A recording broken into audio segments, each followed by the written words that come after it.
Welcome and hello. Getting right into it. There was a time when children could access cigarettes and alcohol in ways that would shock people today. And that is the point. At one point, society looked at dangerous things and called them normal. Alcohol was around children, cigarettes were around children. The culture had not fully caught up to the consequences yet. And just like anything harmful that becomes common, there were people warning everyone from the beginning, but they sounded dramatic. They sounded paranoid. They sounded like they were overreacting until time proved them right. This is where I believe we are with social media. Social media has been around for more than 2 decades now, and its impact is no longer small, cute, or theoretical.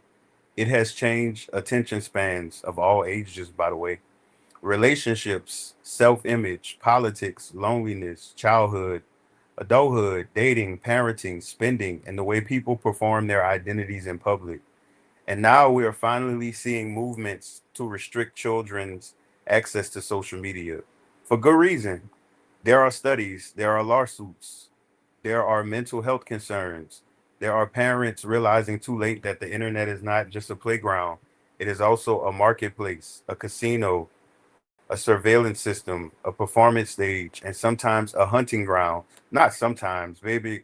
If you baby, go to your local, go to your local child, not child. Go to your local sex offender registry. I sounded like a broken record. I know why the cage bird sings, but yeah, go to your local sexual offender registry. That's all I have to tell you. It's really bad, and the people you see, it's a lot of people that haven't even been caught yet. It's people right now as I speak are being monitored by. Thankfully, they catch them for the most part. The FBI and the CIA. People being monitored right now, and in a few days, a few weeks, a few months, you're going to see people with hundreds of thousands of pieces of content, groups of people doing it together. There was even stories from Jared from Subway. There were grown adults helping him lure children. So please. And yet, there are still adults who create profiles for their children. There are still kids with their own public accounts. There are still parents posting every milestone, every outfit, every school moment, every vacation, and every personal detail like the internet is just a family photo album. The internet is a public street with cameras, strangers, bad actors, screenshots, algorithms, predators, marketers, impersonators, and people with intentions you cannot see. Putting a child on a public profile is like setting up a photo booth outside an after hours club in a high crime area at 2 a.m. and then acting shocked when someone dangerous appears in the background. That is not paranoia, that is pattern recognition. But to people who live in the bliss of ignorance, of unawareness, to people who try to abuse optimism just so they don't have to feel the pain of awareness, they will call that paranoia. But it's not up for negotiation of what it is or what it is not. The consequences are real, the examples are real, and it's just amazing how people can be afraid to speak in front of people, but the ease of using the internet allows them to post things that should have never left their mouth, honestly. And I believe one day people in the future will look back at this era and ask, who was letting children have social media accounts? Who was posting children publicly? Who thought this was normal? The same way people today cannot imagine giving a child cigarettes or alcohol, even though it was, baby, look up the laws for liquor and for cigarettes. Oh, like,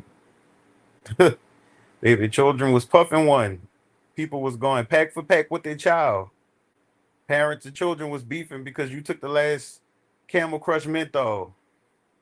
Future generations may not be able to imagine giving a child unlimited access to public social media because society changes, norms change. What people defend today, they may be embarrassed by tomorrow. And that is why the cigarette and alcohol comparison matters.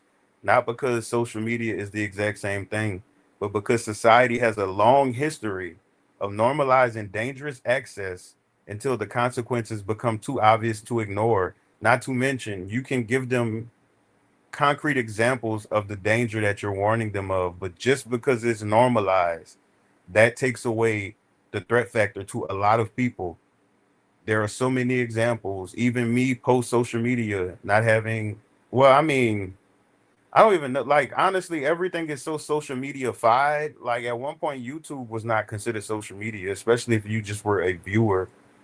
But, and apparently, I don't have TikTok, but someone I know, a close friend, sent me a screen recording that my SoundCloud page I made like 15 years ago is going viral on TikTok now. It's kind of odd, but hey, whatever.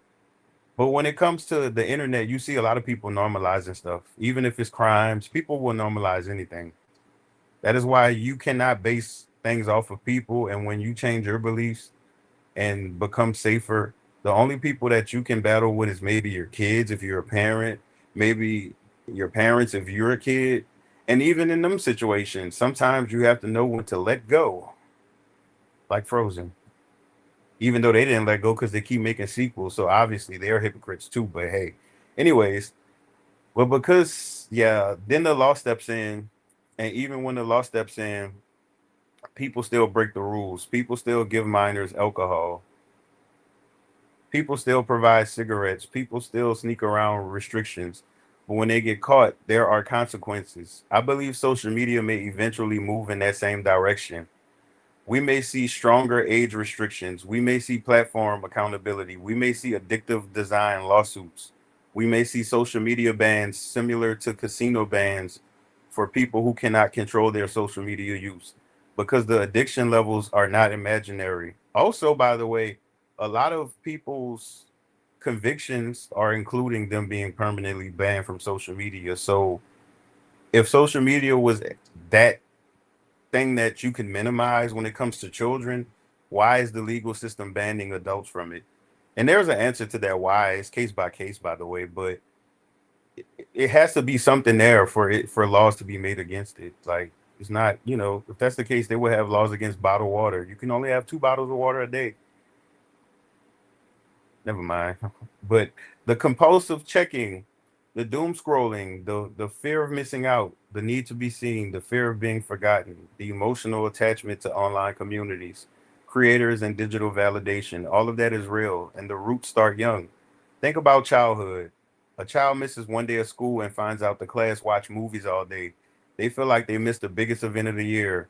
A coworker is off the day the CEO visits and buys everyone crawfish. Then they see the pictures later and feel left out. A teenager watches everyone switch cell phone companies, get better features, better phones, better group chats, better access, and suddenly the person with the old phone feels socially obsolete. That feeling is not new. Social media just weaponized it. Fear of missing out did not begin with Instagram, TikTok, Snapchat, YouTube, or live streams. Social media simply took an old human fear and put it on 20 Celsius drinks and a steroid shot. That is why children need protection from it. Children already deal with local peer pressure. Social media makes peer pressure global. And not to mention, it's not just peer pressure for children, it's also household pressure as well. I don't know why that gets skipped over. I do know why. Like sometimes when I say stuff, I'm not really saying it. But yeah, I have no idea why that gets skipped over. But yeah, the household plays a big part because a lot of these kids that are trouble for other kids learn those behaviors at home. They're being bullied at home. They feel in control out of control at home and they go in the streets and bully. It's not rocket science. That's like the manager at work that's annoying and that is a micromanager. They don't have control over their life at home.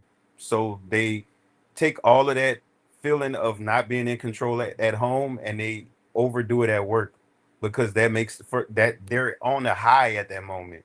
When people are lacking something and they chasing it, especially from people they value or that should value them, they get it from people in the streets in whatever way they can, and they're actually experiencing a mental high while they're doing that.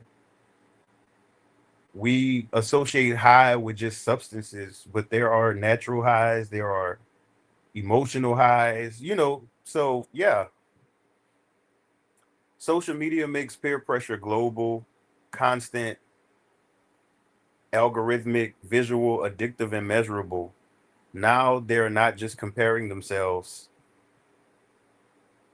to classmates, they're comparing themselves. Wait, let me make sure. I'm gonna pause right quick. For no reason, I just want to make sure. Yep. I had to make sure the microphone was on, even though it may sound like the same. I don't know what it sound like. Y'all probably heard the thunder and the twerking in the background.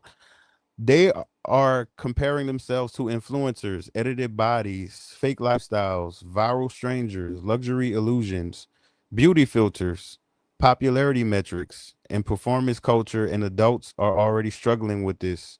Adults are letting online influences dictate their lives. Adults are being manipulated by trends, outrage, celebrity cult. Braces, celebrity culture, political theater, relationship gurus, lifestyle aesthetics, and algorithmic emotions. So, my question is simple: can the children have a fighting chance if adults are already losing? Can we nurture children before we expose them to platforms designed to harvest their attention? Can we teach financial literacy by example?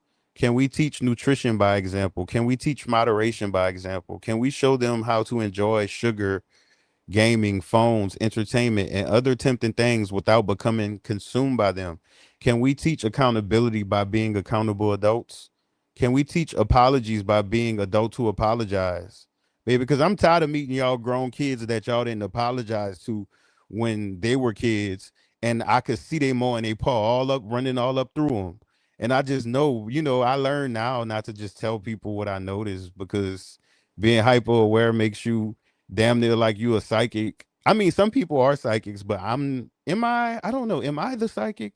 But I don't claim to be one and I don't believe I am one. I just think that people are so predictable, especially when you see personality traits in math equations like I do. And yeah, anyways, I said too much. Can we teach listening by actually listening? Can we unlearn yelling, interrupting, talking, and dominating conversations just to feel powerful? Can we teach kids to ask questions and seek clarity before responding? Can we teach them not to assume because assumptions are the enemy of curiosity? Filling in the blanks works in seek and find books, not in reality. Can we teach nuance? Can we teach box breathing? Can we teach emotional regulation? Can we teach them how to pause before reacting? The uncomfortable answer is that many adults cannot teach what they have not learned. And that is the problem. The behavior repeats, the blame increases, the deflection gets brighter than the sun reflecting off of a steel roof. Society keeps repeating history, except now dysfunction has Wi Fi, ring lights, live streams, comment sections, and monetization. And this is where people have to be honest. A lot of the adults complaining about the decline are contributing to the decline.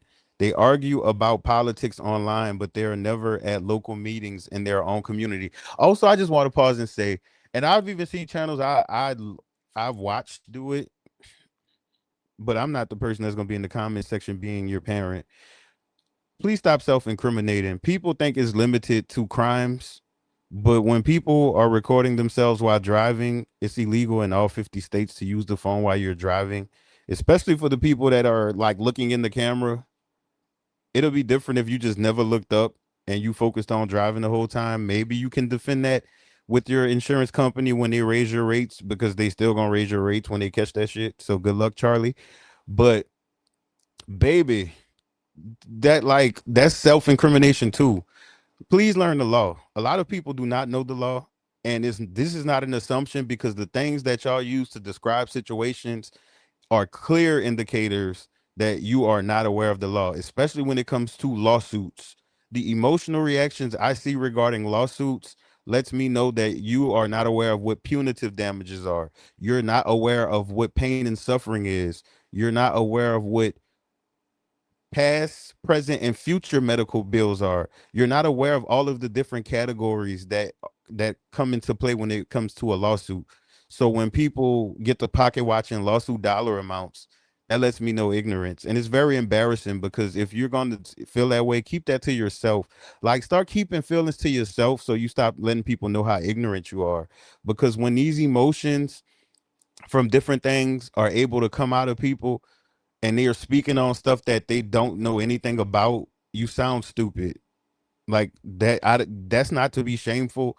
That's just what the reality of it is. To anyone who is familiar with just a smidgen of a law, when they hear people speak on things with emotions and with feelings, or try to make it a group thing or a discrimination thing, you sound stupid, and you're actually diluting true situations that are truly discriminatory, that are truly racist, that are truly gender biases basis and base.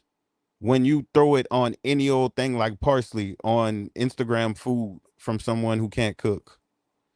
Back to the lesson.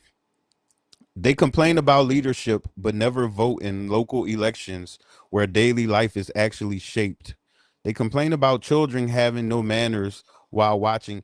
Matter of fact, I'm about to go there. When it comes to the whole voting thing, people are so wrapped up in political parties that you forget the actual politician is supposed to do a job.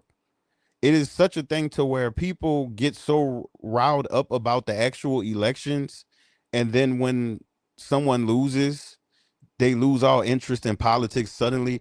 Baby, politics is politics, but them people still need to fix the roads. They still need to have decent bills being passed in the different areas of government. There are still standards that need to be kept. But people are so deep in politics that they make parties personality traits, and then they become so tribally consumed with their own party that they even go as far as to defend people from their party doing crimes, which any party is wrong to do crimes, especially when it comes to the people. Like, people forget that we're all citizens together, regardless of whatever. And if you live in a city, you live with people from different parties. So if a person in office steals water from all of y'all, defending them because you're their party, like, it's amazing the level. Never mind. But that's my point right there. They complain about children having no manners while watching the children around them struggle to read, struggle to listen, struggle to regulate emotions, and fall into the wild teen culture that the internet feeds them 24 hours a day. They complain about kids these days while their own kids are often the mirror of who they were when they were young. And I can say that because I was a kid with some of these adults. Some of the same people online performing moral panic about the next generation were not exactly examples of excellence, discipline, or emotional maturity when we were growing up. So when I hear kids these days, sometimes all I can think of is the call is coming from inside the house. Oh, baby, I didn't skip all of the slide. There we go. And the beep is coming from the smoke detector. Cap a lot. Cap. A lot of adults have time to attend every live stream, binge every trending show, track every celebrity scandal, travel just to prove they travel, go to every concert, enrich the same billionaires. And this is what I love about ignorance, is that I know if a small-minded, Sheldon brain defensive person heard me say this sentence I'm about to say, they would immediately twist it as me defending billionaires instead of looking at it for what it really is, that you're fueling them. I'm not defending anyone. I'm not an attorney except when I'm doing pro se, if you know what I mean. So, no,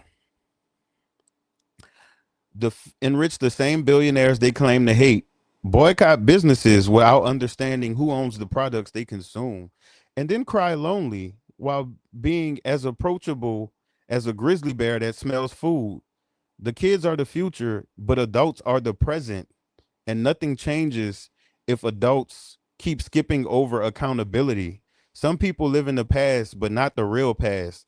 They live in a rewritten past, a past where they were always the victim or always the hero. They glamorize what they did, minimize who they hurt, exaggerate what they survived, and erase the parts that require growth. And in my experience, that is a sign of arrested development. If a person cannot show growth, Can I show understanding? Can I show emotional skills? Can I show reflection? Can I show change behavior? Then what do they really have? They have mimicry. They mimic maturity. They mimic wisdom. They mimic morality. They mimic concern.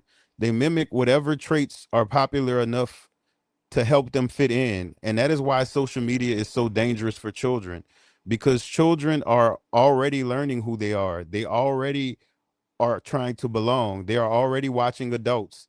They are already absorbing patterns.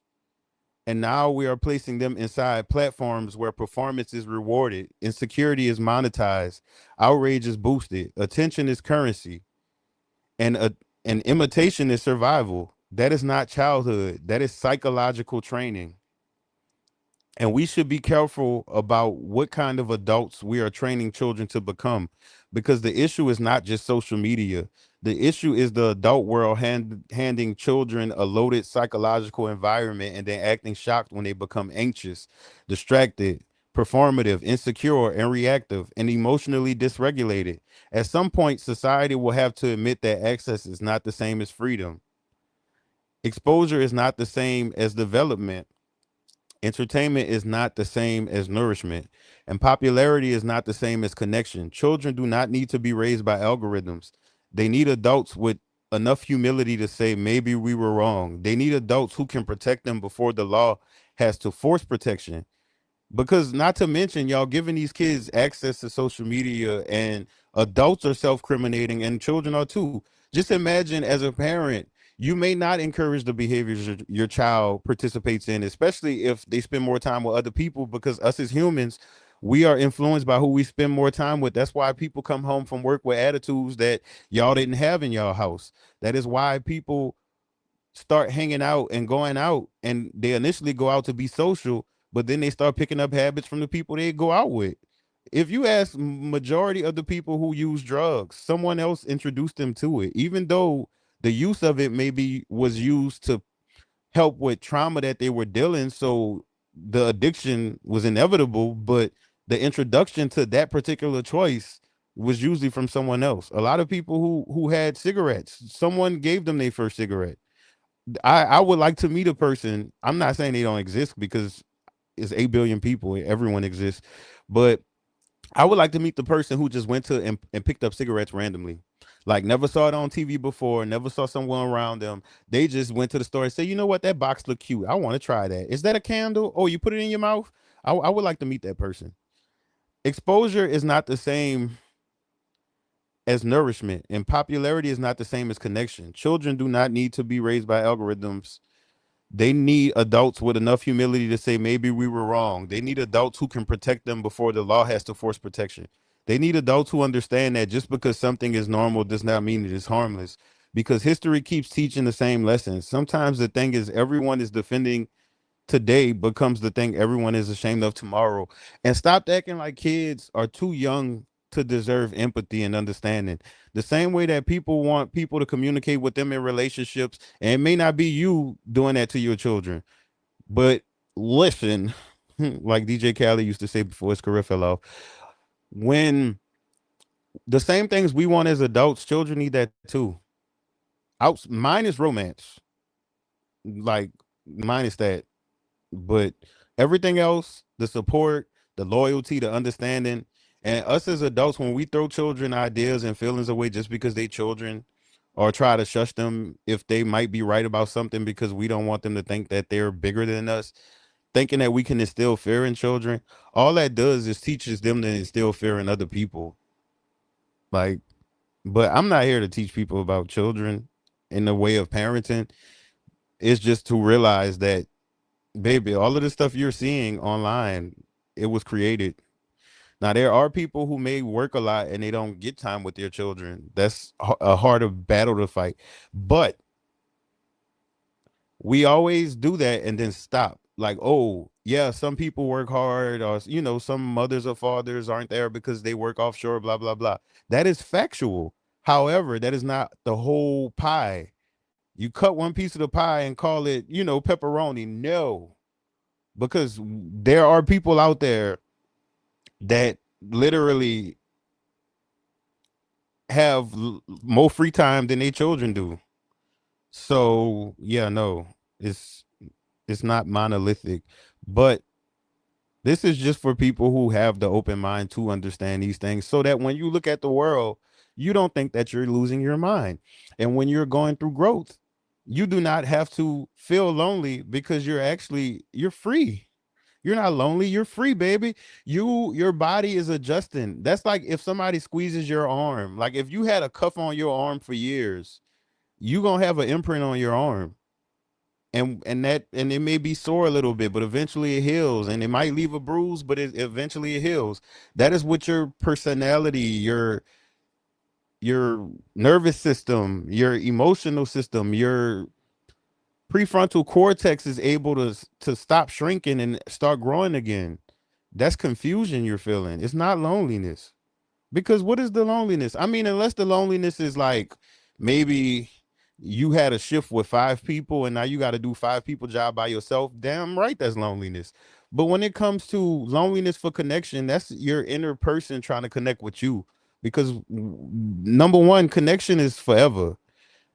That's like when it comes to electricity. I mean, I know Louisiana try to get away with it, but you can't have the same power line up for 100 years and expect the same strong connection. You can't have the same parts on your vehicle for 100 years and not change one part. You can't have any of that. Like when it comes to anything you use, if you do hair, you got to change your tools out. If you do makeup, you got to get new brushes. So when it comes to growth, you have to realize a lot of your connections in your mental and emotional ecosystem was expired. So when you're reactivating all these different things, think about if you ever had your water turned off. When you first turn them pipes back on, it's all kind of brown stuff coming out. So that's what you have going on emotionally and mentally. And it feels like loneliness because you wish you had someone that could relate to it. And the loneliness comes in the fact that you're around people who are not growing. So you are losing connection the more you grow, and it's causing a panic. But if you be patient, if you stick with it, you will notice that you look at the world differently. You will be able to have conversations with anyone, even people who may be small minded, because some small minded people have some very good insight, just not on everything. The things they write on it. But unfortunately, if the things they write on today change to something new tomorrow, they're going to stay on what it was today. That's the danger with small minded people.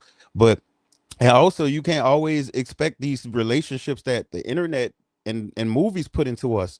The best friend forever. My friend fell in the water, and we were so close together that 30 years later, we ran into each other off the coast of Sri Lanka. And I was like, friend, is that you? And my friend had so much surgery, I was still able to tell it was them because our hearts never met. Our hearts were mended together, like Miss Celia and her sister when they told each other, "You and I shall never part." Da dee da on Color Purple, the original version. Before, yeah. So it's like just give yourself understanding in these situations. It's very tempting to go back, but then when you go back, you lose because these connections are not connected. Like they're literally not. These people that you connect to on lower levels and lack of growth, these people will cut you off at the sight of whatever. It feels strong because whatever the toxic connectivity feature you have that's connecting y'all together is so prevalent in your life that it gives off the false sense of unlimited loyalty. Baby, no, these people cannot be loyal to you. Like a person will never give you what they don't have at all, even if they use the word. Like I fell into that trap. Well, I'm lying. I didn't fall into the trap. I studied the trap. A lot of the things I didn't fall into, I was studying it because I've been a scientist. I'm sorry, but like no, people it is when you first realize it, it feels unreal. So you keep experiencing it because you don't believe what you're seeing is really real. But baby, when you start growing, you really do see stuff for what it really is. Granted, thinking that you can negotiate with the person and tell them that, like, hello, buddy, I see a pattern, and I think that maybe since you and your siblings share a toxic dynamic, you're subconsciously bringing it into the friendship, and they're going to say, "Oh my God, I value you so much. Let me stop and cease immediately like a cease and desist." No, no, baby. You could try it though. Like always try. I don't recommend you just listen to me and take it for face value, but be careful, especially if it's something that's safety related, then definitely do not try. I'd rather you be safe than starry-eyed, but when it comes to other stuff, you will see. You will continue to see, but do not let it drive you insane and do not become aware to where you stop living. You still have a life to live. You can be the observer and also be the participant. Like you can. It's about building. It's like when you learn how to ride a bike and then some people start doing tricks on the bike. Some people start eating, or when you learn how to drive. Some people learn to start texting and driving. Some people learn to start eating and driving. But what the texting and driving was a horrible example. I'm sorry. That was the worst example ever in history because no, don't do that.